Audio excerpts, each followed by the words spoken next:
welcome to the session on the low iodine diet. My name is Daria Jerauld, and I was diagnosed originally in 1996, thyroidectomy, radioactive iodine, had a early recurrence, and had that removed surgically and had a recurrence in year 16 and had that treated with ethanol ablation.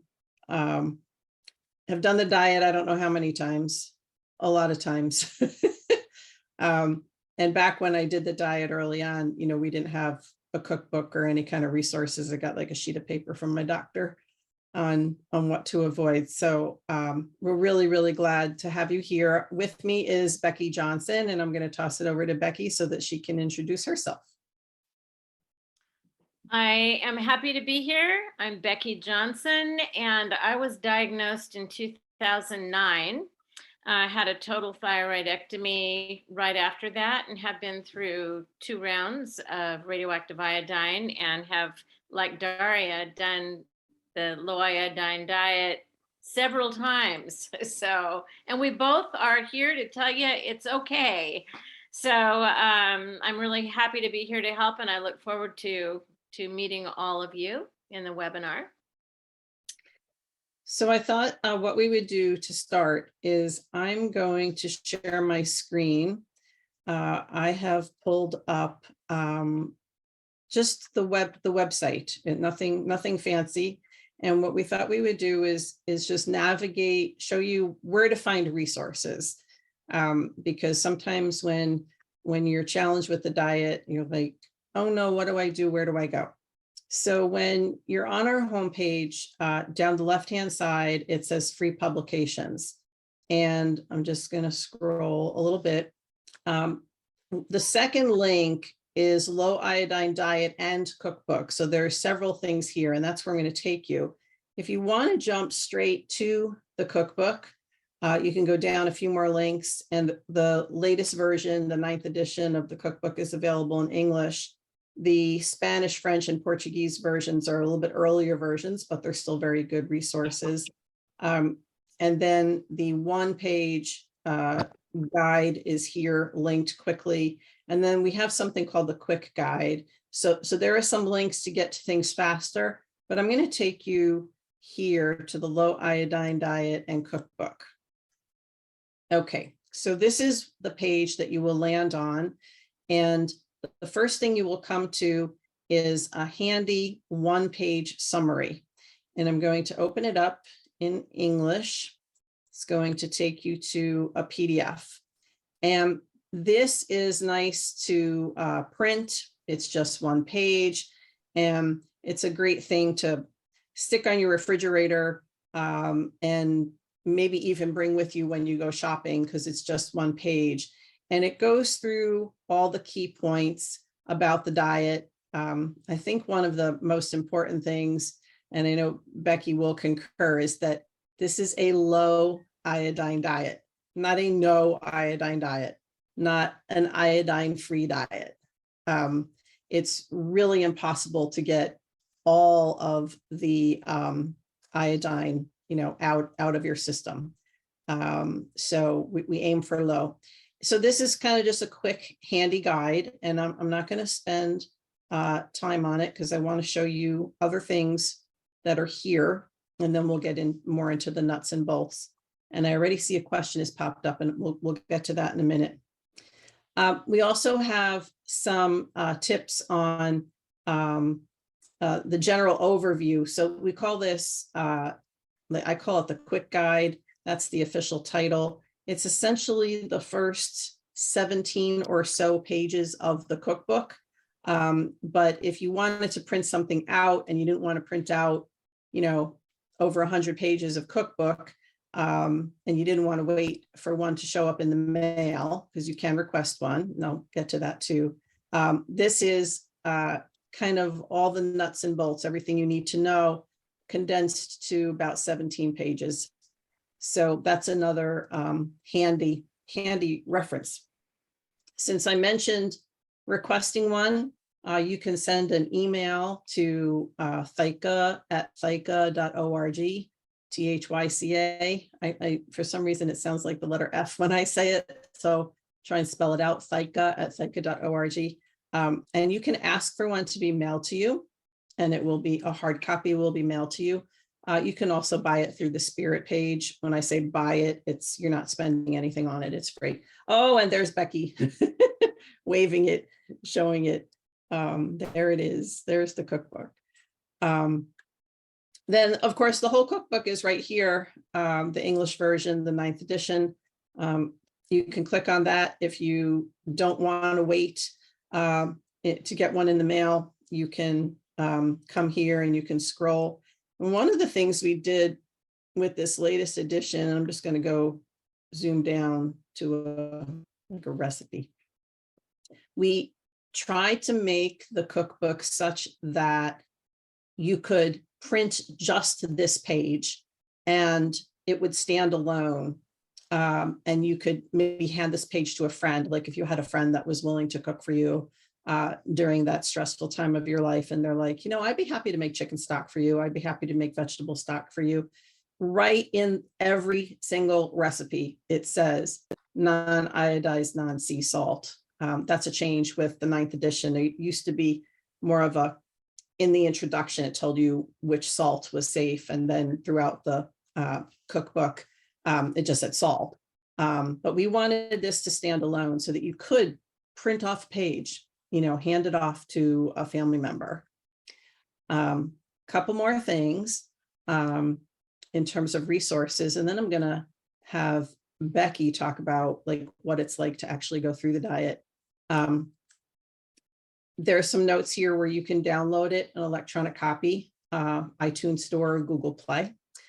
A note for parents that in the appendix, this link is just going to take me back to the cookbook, but in the appendix, there is in Appendix D some tips for kids. And we even have like candies and things that are low iodine safe. And we've got budget friendly meals. We often hear, oh my God, this diet is so expensive because it's so heavily based on fresh fruits and vegetables. So we put together some a week's worth of meals that are a little bit less expensive. And then we also have a full index so that you can kind of sort. One other tip on this page, the Recipedia, and people kind of forget about the Recipedia. When we did the 9th edition, we took out a lot of duplication. We didn't need so many recipes for, cinnamon rolls or pancakes or something like that. So we made a judgment call on what was going to be in the cookbook, but then what would also be available online. So if you go to the Recipedia, there's another, trying to see how many pages this thing is. It's 54 pages, another 54 pages of recipes. And these are all low iodine diet safe as well. And just another, if you're like, oh my God, I don't know what to eat. I've run out of ideas. I'm getting sick of everything I've made so far. Be sure to check out the Recipedia. So I'm going to be quiet. I'm going to stop sharing and I'm going to let Becky talk about actually doing the diet. And while she's doing that, I'm going to take a look at the questions and we'll make sure that we're addressing them. Okay. So for those of you that joined a few minutes after we started, I'm Becky Johnson. And honestly, like most of you probably right now, if you've never done the low iodine diet before, when I first was told I had to do it, I was kind of freaking out a little bit thinking, what do I do? And it was a little overwhelming at first. But then after going to the ThyCa website and reading about it and arming myself with a little bit of knowledge, it didn't seem so daunting. And thanks to all these wonderful hints and tips and recipes, honestly, it is really doable. And so what I would say to all of you is do not panic. It's actually a very healthy, delicious diet. And there are a few basic things that you have to do to make sure that you do it right, because you obviously want to get the best results if you're about to undergo treatment.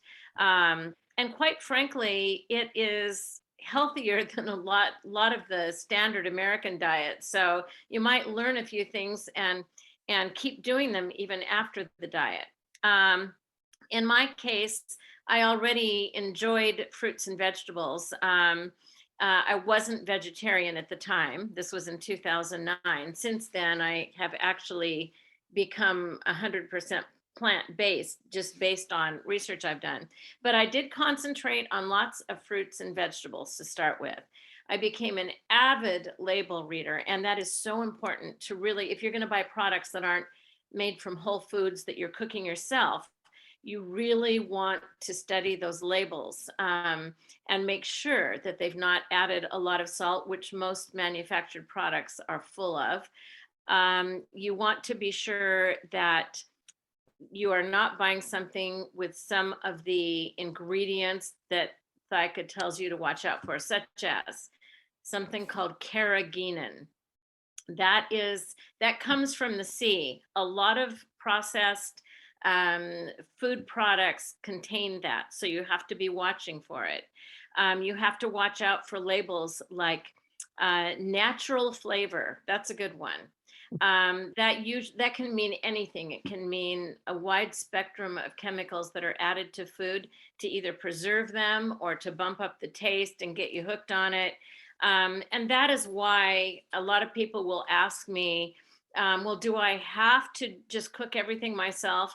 No, you don't have to, but let's face it, if we have cancer, we want the best shot of getting rid of it. And so for me, I'm sort of an all or nothing person. I decided I was going to follow it to a T, because more than anything, I wanted to be told that it was gone. So the thyroid cancer was gone. So in my case, I concentrated a lot on fruits and vegetables. At the time, I was still eating chicken.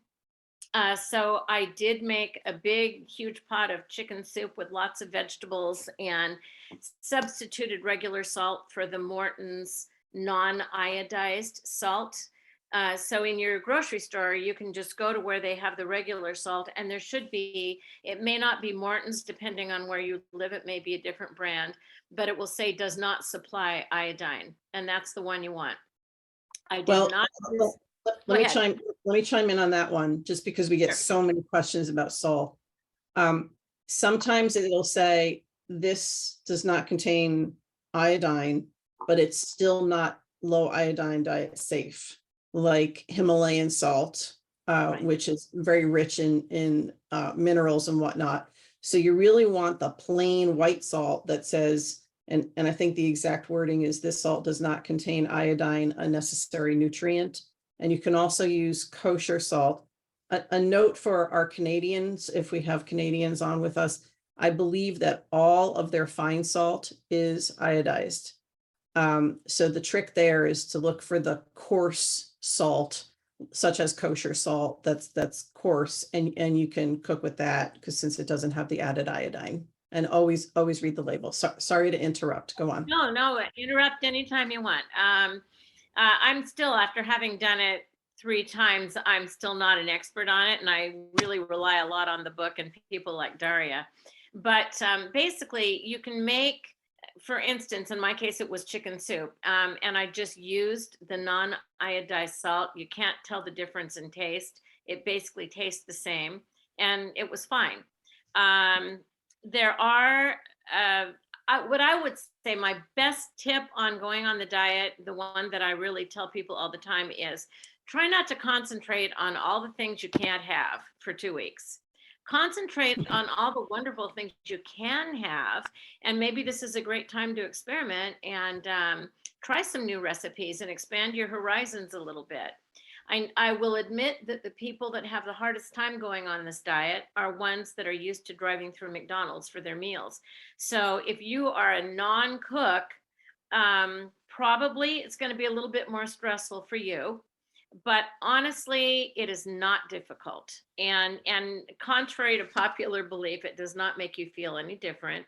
Going on the low iodine diet does not make you feel fatigued or anything outside of normal. So Becky, don't worry about that part. Yeah. let me jump in with some of the questions that are coming up, just because we're early in the session and I want to make sure that we dispel any concerns. A few people asked if you have to do this diet, like forever, or do you have to do it forever after having had a thyroidectomy? Is this a forever diet, Becky, or is this just a temporary thing? No, it's just a temporary thing. So sometimes you might have to do it before testing. You have to do it before treatment. Or if you're weird like me, you actually keep adopting some of these things and you do it as long as you want to. But it is just temporary. So don't worry about that. Right. So Yeah. the idea is to make your body iodine hungry, so that when you swallow radioactive iodine, either a tracer dose for a scan or what we call an ablation dose, a large dose to kill remnant tissue, that our body like sucks it up because it's been deprived of iodine. So most physicians, always check with yours, but most physicians will tell you 2 weeks prior and about 3 days after. And the reason why you continue on the diet for a couple of days after is you've just sucked up all of that radioactive iodine. It's where it needs to be, and you don't want it to eat regular iodine and have it come like kind of bounce away, like displace some of that radioactive iodine. And you need about 2 to 3 days for that radioactive iodine to really settle in and do its job. Again, ask your physician, but by and large, we see 2 weeks prior and 3 days later. Good advice. Good advice. What another thing I will say is if you look through the cookbook, there are a lot of things you can substitute for what you normally eat. So for instance, for me, for whatever reason, my biggest, gripe was, how am I going to not put half and half in my coffee for 2 weeks? I don't like it black. I want some. So I did some reading and I discovered you can make something called cashew milk. So if you have a blender, you just take raw, unsalted. You have to check and make sure they're not salted nuts, but raw cashews. You take about a half a cup or a cup, depending on how much you want to make. You could soak them for 3 hours in some hot water, or you could soak them overnight in a jar. And then after that, you just rinse them, drain them, stick them in your blender, add some water, and depending on how thick you want it, if you want it to be really thick, like cream, add less water. If you want it to be thinner, like milk, you can add more water. And you can even sweeten it a little bit so it really tastes like cream. And that will make a really yummy, creamy cream or half and half substitute. And it'll keep in your refrigerator for about 5 days or more. So I did do that. I depended on that. I decided I wanted to find something I could do for a sandwich, like a sandwich filling. Keep in mind, you can't just go to the store and buy any bread. You either make it yourself so that it's low iodine safe, or you might even want to buy some unsalted matzah. I don't know if you all know what matzah is, but it's an unleavened bread. It's cracker, and it's a big square. And you can use that to put sandwich spreads on as well. Or in my case, I even used large romaine leaves, and I would fill the leaf with a sandwich spread. But my favorite one was chickpea salad. So I bought dried garbanzo beans, so that there's nothing but just the garbanzos, and you soak them overnight. I did a cup of them. And then the next morning, you just kind of drain them. And if you have an Instant Pot, it is amazing. You just stick them in there, cover them in water, and set it for about, I would set it for maybe 12 to 15 minutes, something like that.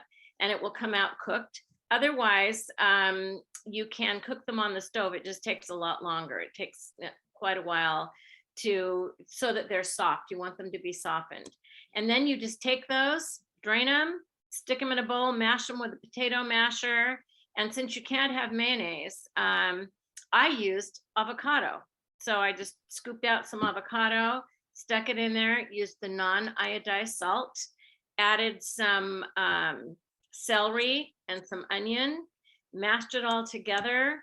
And that was my sandwich filling. It was really delicious. And in fact, So a couple of tips. Not everybody cooks as much as Becky, and not everybody just as Becky. So while Becky was making cashew milk from scratch, I was using marshmallows. I was using marshmallow fluff. And you can find garbanzo beans that are canned and unsalted, no salt added, and you could use that if you didn't feel like cooking from scratch. Cooking from scratch is always your best and safest option, but there's really nothing wrong using a can of unsalted, no salt added beans. A couple things that are in the Q&A. Let me read through them. Leah says to have a friend in the USA can ship you some salt up in Canada, and that she's done that in the past. So it's a great tip if you really want the fine salt, which some people prefer for baking and stuff like that. You could have this one, done that way. Have somebody send it to you. Somebody else is saying, I keep seeing conflicting information. For example, fruits and vegetables. Okay, seems like you can have as much as you want, but I have a diet given to me by my provider that assigns 2 micrograms of a serving of fruit, vegetable, its portion size, like 6 asparagus spears. So I'm confused as I see different guidelines from reputable sources. Some seem laxer than the one I've been given. So that's a tough one. What your provider is trying to do in that case is really manage the amount of iodine that you're getting in a day. What ThyCa has done, we've kind of done that for you by creating the recipes. And if you eat those recipes in moderation, normal portions, this is not a time to binge eat on things. You're okay in terms of the amount. So like they're saying 6 asparagus spears. Well, you know what? 6 asparagus spears, if they're, kind of healthy asparagus, not the little pencil guys, that's a pretty generous serving of asparagus. So I guess my advice, or our advice from ThyCa, is eat normal portion sizes. And if you do that and avoid the prohibited foods, you should be okay. When in doubt, you do what your doctor tells you, because they're the ones that are really running the show. We're here as a resource and not as doctors. Mm-hmm. Somebody else, Lynn, saying, aside from having, sorry, it jumped. Aside from having knowledge on thyroid cancer / consequences, what other qualities of a nutritionist / dietitian should a survivor look for? Well, I'm going to do a disclaimer right away and say that this session is not really intended to be like dietitian or nutritionist. That's not what we are. We're survivors like you. And we're here to talk mostly about the diet. But I would say, if you do want to work with a nutritionist or a dietitian, you could. A little warning, though, that if you try to work with them on the low iodine diet, my experience is that they really don't understand the diet as well as those of us that have done it through the school of hard knocks. And they might be helping you eat healthy and in the process be saying, well, have some salmon. Okay, but you can't have salmon when you're on the low iodine diet. So just be careful there. And then Emily is saying, can you have meat, chicken, turkey, pork, or is it a restriction on the amount of meat? Yes, you can have meat. Becky can't have meat because Becky's a vegetarian and she's plant-based. No, I'm not. I'm a vegan, actually. You're a vegan. I'm sorry. My apologies. She's a No vegan. dairy, no No dairy. dairy. Oh my God, that would No. kill me. I'm a cheese addict. So can you have, yes, you can have meat. Make sure, especially with the three meats that you named here, chicken, turkey, and pork, make sure that they're not injected with anything. Chicken, in the US, there's a brand called Smart Chicken, doesn't have anything in it. There's another one I think called Bear Chicken, doesn't have anything in it. But other times you pick up the chicken and it says, this has been treated with a solution of blah, blah, blah. That's salt. And the ThyCa guideline, which is different than what you might hear from others, is if it's salt, we assume it's iodized. So we stay away from it. And chicken, turkey, and pork are all known for being treated with products, with solutions. So be careful. But yes, you can have it. Is there a restriction on the amount? Yes. You're supposed to restrict to, again, normal servings. In the cookbook, I think we actually say like 6 ounces, but it really has to do with your body size. And a really good rule of thumb is your hand. So the palm of your hand, and I'm going to move this box to make sure you're seeing what I'm seeing. This portion of your hand, which some people will say is about the size of a deck of cards, is the right size for you.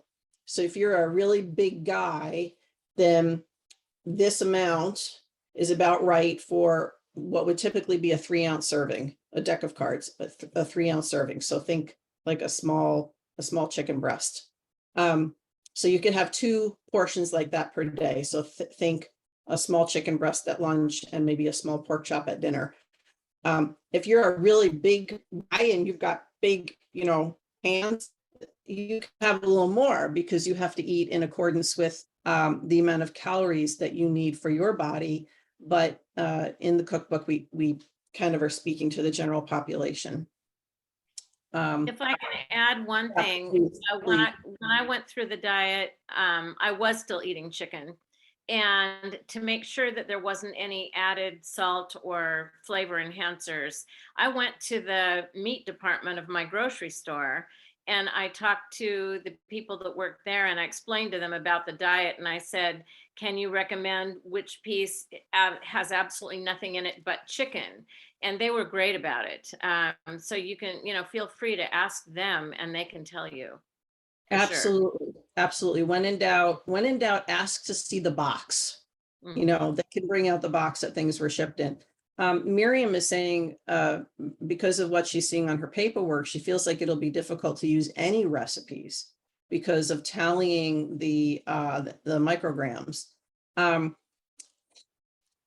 So if I were in your shoes, Miriam, I would bring the cookbook or the website to the doctor and say, am I allowed to use this?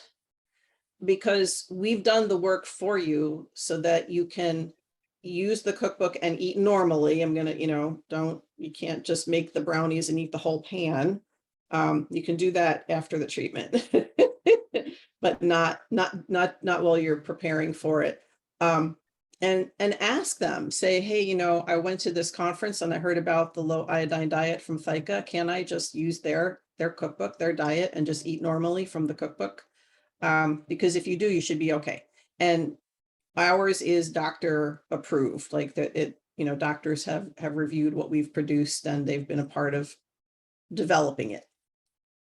And I want to add, don't cause yourself mega stress. I mean, if you read the cookbook or online, just read the guidelines, read labels like crazy, and try, for me, I'm one of these people that when I cook, I don't like using measurements unless I'm baking something, which is almost never. And so if you follow the guidelines, you don't have to get into the little, oh my gosh, I've got 2 micrograms, too much of this, just use common sense and try not to drive yourself crazy. It really is not difficult. So use it as a guideline for sure. And Leah's reminding, and remember that it is your decision. Yeah, let's be transparent, because that's what we try and do here at ThyCa. Not everybody's even prescribed to do the diet. I've encountered many people over the years that are like, oh my God, I did radioactive iodine. Nobody told me. And they're still here and they're still alive and they're doing okay. So, it is okay for you to work with your doctor and make your own decisions. I have a really good friend who's she's a pescatarian. So she's a vegetarian who also eats fish. Of course, you can't have fish on the low iodine diet.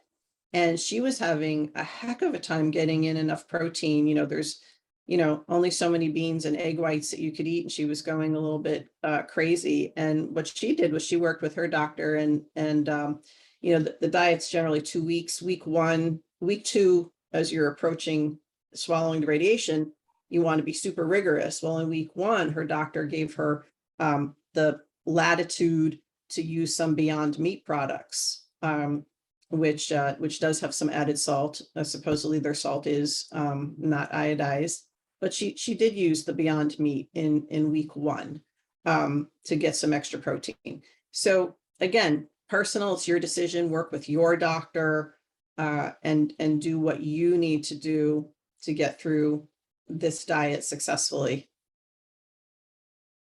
I think we could probably have people ask questions. If they want to come off mute, what you would need to do is you would need to raise your hand. And we have a tech person with us, and she will take you. It's Alicia. Yep. She can take you off mute if you wanted to actually speak to us. Of course, that's your choice. So you don't have to if you don't want to. And if there aren't any, I've got a couple more tips I'll throw at you. So just let me know. Please do that. Do that. Do More that? tips. Okay. Well, wait a minute. Leah's got her hand raised. We do have a raised hand. You need to unmute yourself, I think. There you go. Hi. Hi, I just want to say thank you, ladies, for doing this. I did this session for so many years, and I hope you don't mind me jumping in once in a while, because I did do this session for so many years. It's just these things that pop into my head. And the cookbook looks amazing now compared to the first one in 2000, where it was 10 pages total. But we wouldn't have it. We wouldn't have it without you, because you helped put those first editions together. So thank you. You're welcome. You're welcome. Wonderful. Wonderful. How about Debbie? Well, while Debbie's working that out, why don't we toss it back to Becky to give us a tip? I was just going to say one really important thing is to understand that this is a low iodine diet, not a no sodium diet. There's a difference. People ask me that all the time, and they will say, well, I'm making a salad but there's sodium in the celery. Sodium is a naturally occurring nutrient in a lot of foods, but it's not iodine. It is sodium, it's not iodine. So don't let that throw you off. The other thing I was going to recommend, one of my favorites, Daria and I have talked about this, is if you are eating oatmeal and you want some milk on your oatmeal, try banana milk. Just buy a bunch of bananas, let them get the brown spots, which makes them really sweet. And then take a banana or two, stick them in your blender and add water. And again, just like the cashew cream, add less water if you want it thicker and more water if you want it thinner. But it's delicious, it's sweet, it's great on your oatmeal, it's good in your coffee or tea, and it's just a wonderful substitute. And you'll probably like it enough, you'll just keep doing it after this diet. Yeah, and I think missing cold cereal is one of the things on this diet, because most of your cold cereals are fortified. But you can find cereal that's just like puffed rice as the ingredient or puffed wheat as the ingredient, no added anything, usually in the health market section of your supermarket or at a health food store, or Amazon, who has everything. And if you have that with that banana milk, it's like having a sliced banana on a bowl of cereal, and you don't miss the milk. So Great. I have another tip. People ask me all the time, about bread. What are we going to do? I don't bake bread. I want bread. If you're not going to substitute with something like matzah, I did find when I was on the diet, there is a company called Alvarado Street Bakery. And you find it in the frozen food department at places like Whole Foods. Not every Whole Foods has the particular one that is legal for us to use. There is only one out of all of their different kinds that supplies no iodine. There's no salt in it. There's no iodine. And I actually wanted to be so sure that I called the owner of the company and I talked to him and explained to him about the low iodine diet. And he assured me that there was not. I'm not going to tell you it's delicious. It has great texture, but it doesn't taste like if you're buying a piece of sourdough bread at the grocery store. But it depends on what you put on it. If you make toast out of it and put a little jam on it, use it with, with a sandwich filling like the garbanzo spread I told you about. You don't notice that the bread is kind of, but it's only 2 weeks and it kind of takes the place and makes you feel like you're not completely deprived. yeah. So You mentioned no mayonnaise. You can make mayonnaise. If you want to. There's recipes in the cookbook. Actually, I think it might be in the Recipedia for blender mayonnaise. I forget if it's in the book or the Recipedia. But you can make mayonnaise if that's something that you miss. I did when I did the diet. I made mayonnaise, and I also did the avocado trick. I did both. Avocado is just great. It's just a great substitute for having that, that mouth feel that you want on your sandwich. And with something like that bread, if that bread isn't salty, it doesn't, it doesn't have enough salt, you could sprinkle a little bit of kosher salt on that bread. You can add, it's not a salt-free diet. You might be on a salt-free diet for other medical reasons, but if your doctor is allowing you to have the sodium, you can add the kosher salt. that's a great idea. And Debbie says, I thank you for helping me prepare for my ongoing care. Well, you're most welcome. I'm sorry you can't get yourself off mute. If you have more questions, just pile them in this Q&A box, and I promise we will do our best to get to them. We have about 19 minutes remaining.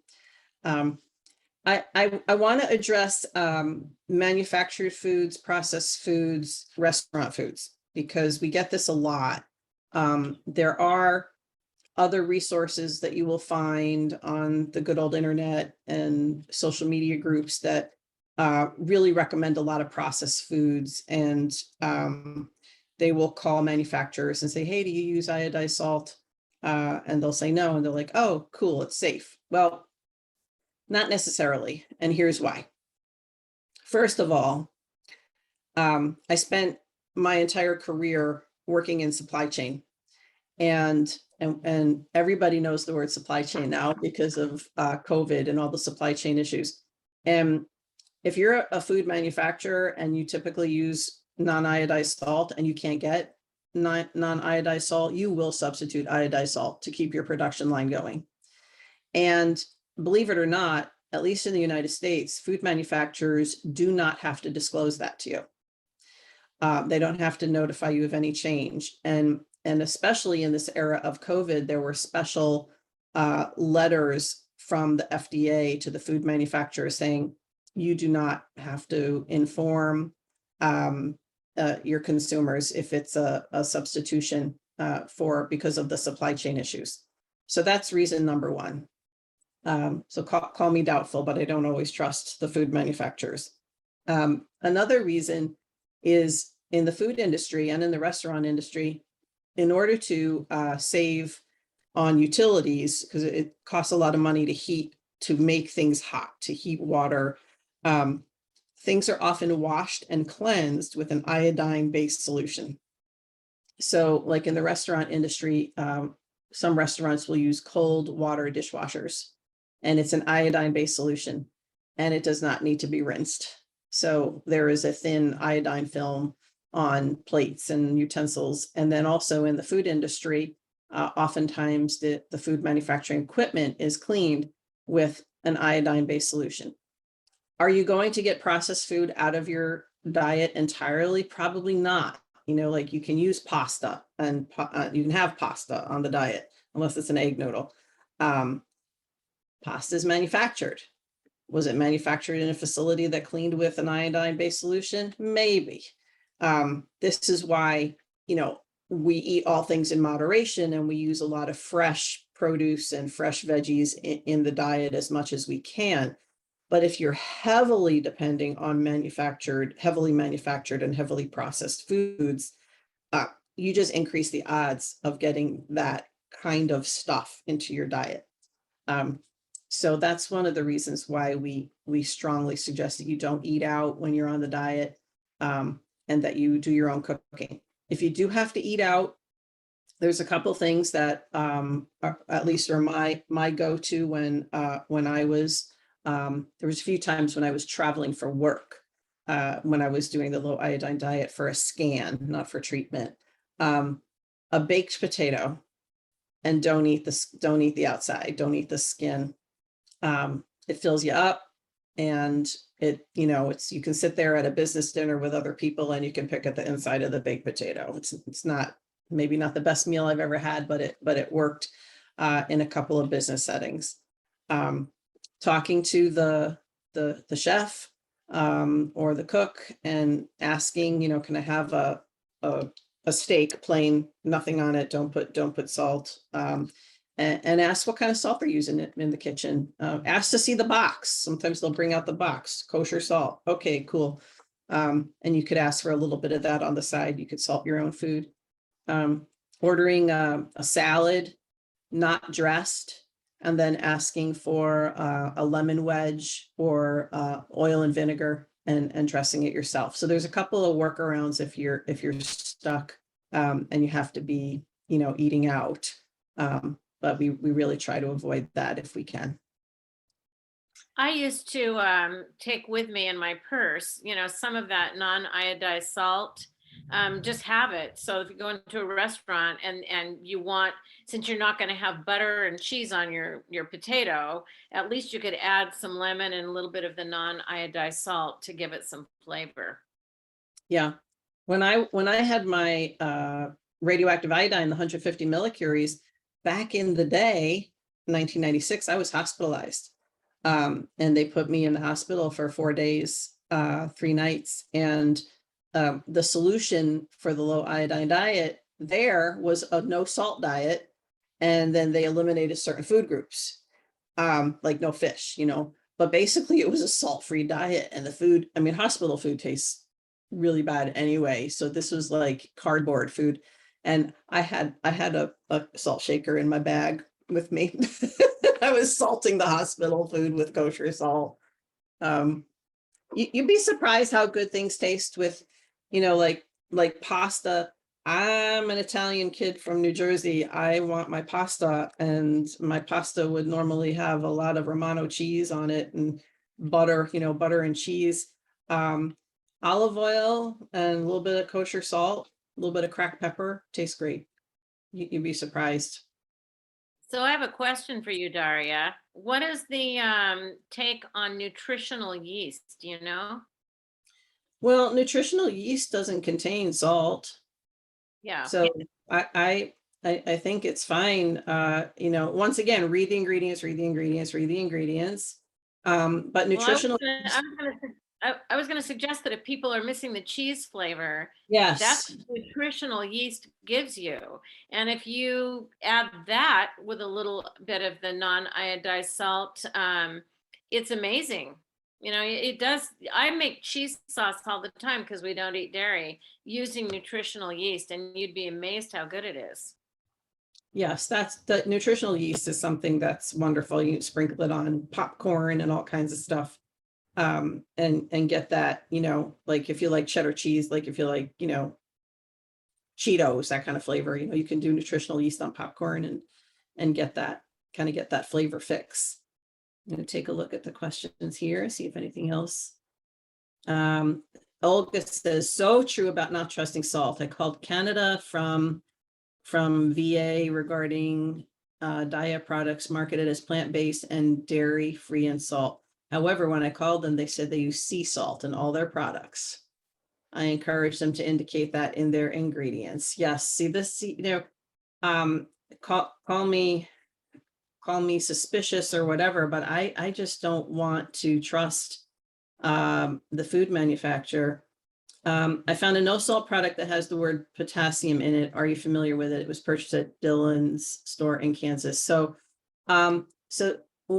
salt, what we call table salt, is sodium chloride. Chemically, it's a salt. So you take the sodium and the chloride, it comes together, it becomes a salt. There's lots of different salts. No salt, which you'll find in a lot of supermarkets, is potassium chloride. It tastes similar to what we would call table salt, but it is potassium chloride instead of sodium chloride. Potassium in small doses is really good for you. It's it's like in a banana. It helps prevent leg cramps. Potassium in high doses is really dangerous. So I wouldn't, be careful make sure you're using it the same way you would use salt, in moderation.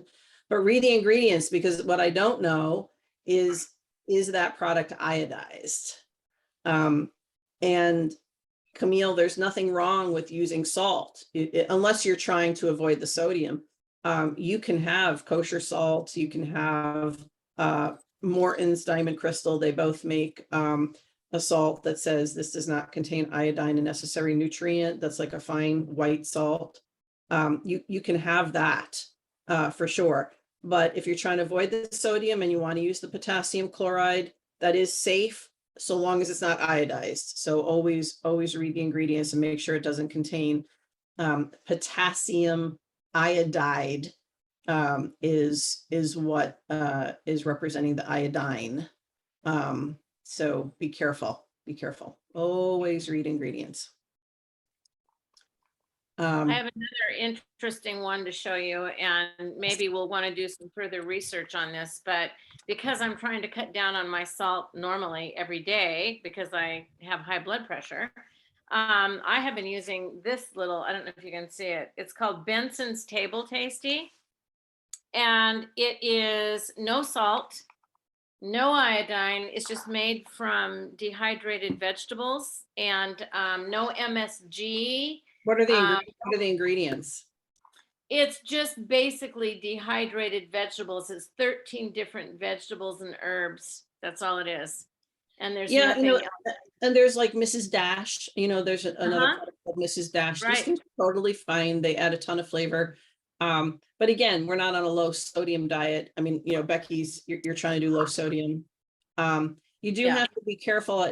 I think there's a product called green salt, which is becoming popular. I'm seeing it advertised like on Facebook and places like that, where it's to help you cut down on your sodium. It's like this green stuff that you sprinkle on your food, and it is a dehydrated seaweed. It's a sea product, and anything from the sea is problematic for the low iodine diet, as are some cosmetic items, topical items.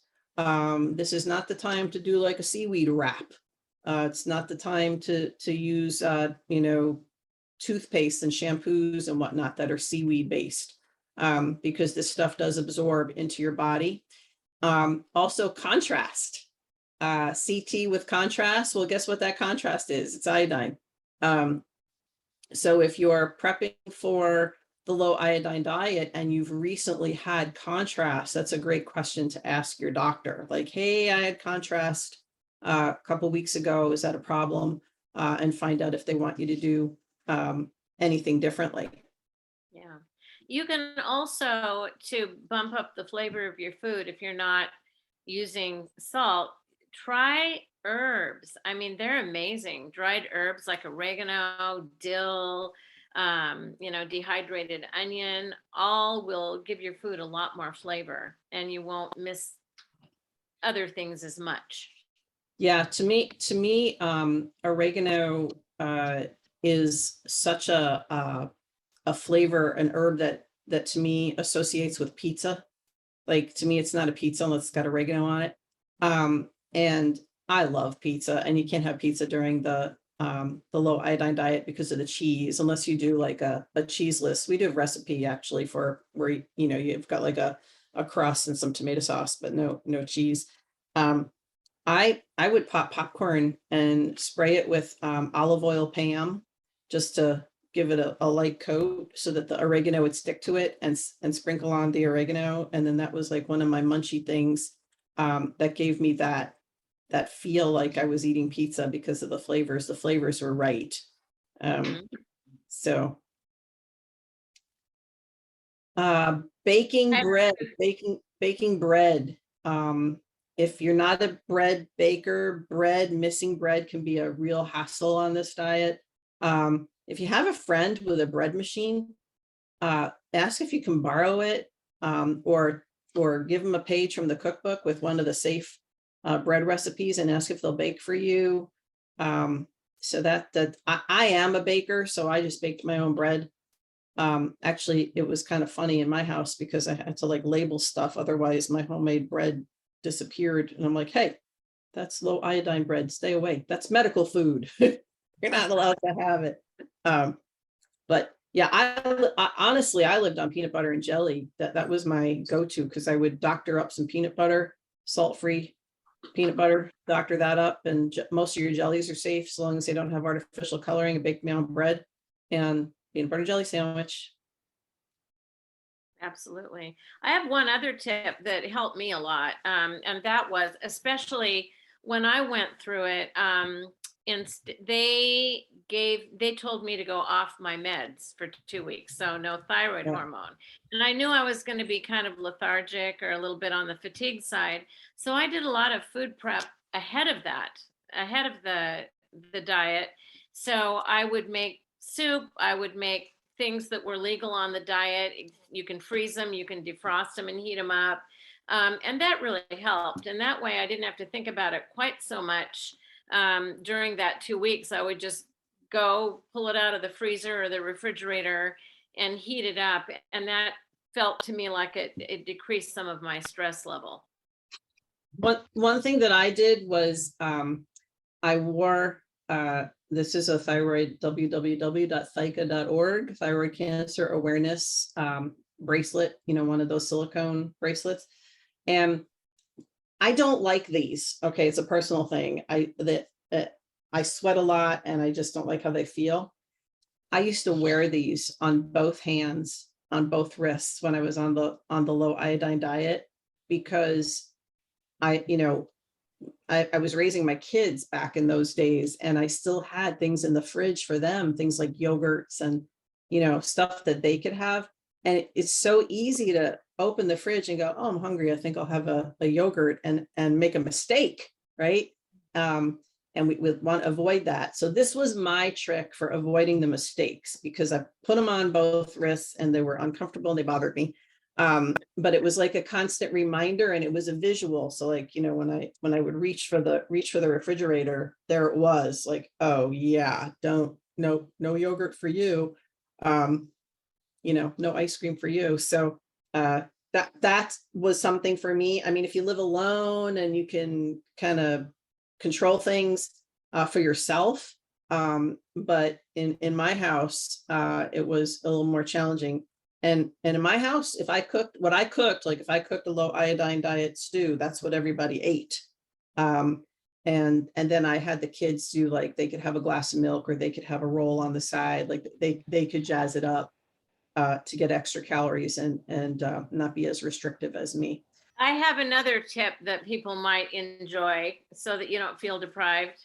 Back to bananas, my best friend. Bananas, You yeah. let them get ripe and then you peel them and you freeze them. And then you take them out. You have to have a blender for this. So if you don't, then you're gonna have a problem. But you take them out just for a few minutes and let them kind of start to get some of that freezing out of them. Stick them in your blender and just blend them up, and you end up with what they call nice cream. And Mhm. so it is an ice, it's like a soft serve ice cream texture.